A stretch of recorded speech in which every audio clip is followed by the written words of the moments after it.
In today's video, we're going to be looking at how easy it is for you to make your very own sloe gin. Sloe gin is the perfect winter warmer. It's even nice just to make a few fancy cocktails with over Christmas too, and it's really simple to do.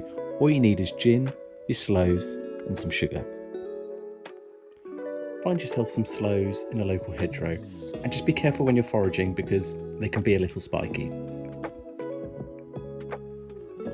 I always like to make sure that I pick a few more than I actually need. There's two ways you can do this. One is the traditional way, which is just wait until that first frost before you pick them. The other is to do what I do, which is I put them in the freezer, and the reason why is that the freezing process just helps to break down the skins and aids in the maceration. The next step is to transfer your frozen sloes into a jar, and then you'll need a You don't need a cat. Let me just move this out of the way and we'll carry on with the video.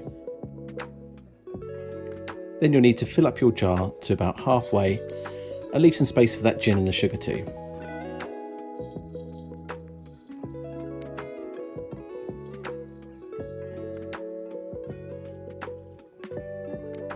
Now it's time to add in your sugar. I go for 180 grams of sugar for every 75 centilitres of gin, which is just a standard bottle of gin size.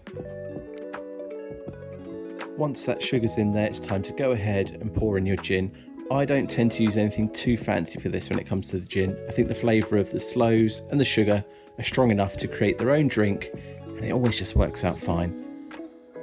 The key here is to get your lid back on, give it a good shake. Now do this every day for about a month until that sugar dissolves, and then you want to mature for a minimum of 3 months. The optimum time, if you can do it, is a year. And I achieved this by making 2 bottles in the first year, storing one for a year, and enjoying the other after a few months. And as you can see, it's a lovely, delicious drink to enjoy over those winter nights.